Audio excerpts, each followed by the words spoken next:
안녕하십니까, 차산입니다. 오늘은 제가 처음으로 영상을 찍었던 저희 집에서 한번 영상을 찍어 보았습니다. 오늘 소개하는 판례는 스토킹 범죄에 관한 판결입니다. 요즘 스토킹 행위가 많이 사회적인 문제가 되고 있습니다. 상대방을 따라다니면서 불안감이나 또는 공포심을 일으키는 행위를 우리는 스토킹이라고 합니다. 또는 집 근처에 숨어서 늘 상대방에게 자기의 존재를 알리면서 불안감과 공포심을 주는 경우도 있습니다. 그런데 실제로 이와 같은 스토킹 행위를 하였을 때 상대방이 불안감이나 공포심을 느껴야 범죄가 성립할까요? 여러분은 어떻게 생각하십니까? 법 조문을 보면은 스토킹 행위란 이러이러한 행위를 하여서 상대방에게 불안감이나 공포심을 주는 행위를 말한다고 규정을 하고 있습니다.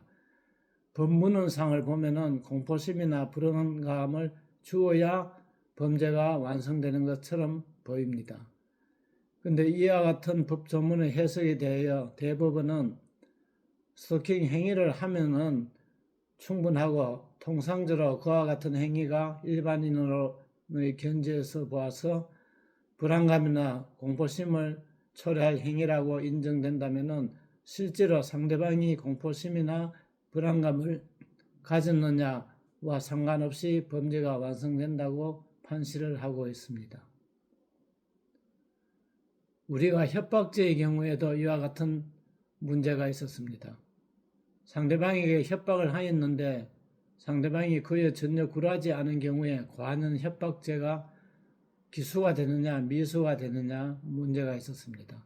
제가 대법관을 할 때도 이 점이 문제가 되어서 저는 합의체에서 논의를 하였는데 다수 의견은 종전과 같이 상대방이 공포심을 일으키는 것은 상관없이 협박 행위가 끝나면은 기수가 된다고 판시하였습니다.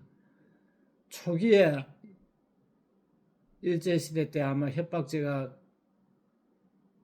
규정되면서 미수범에 관한 처벌 규정이 그때는 없었다고 합니다. 그때 나온 해석을 그대로 답습을 한 것인데 여기에 대해서는 저를 비롯한 여러 대법관들이 반대 의견도 설시를 하였습니다.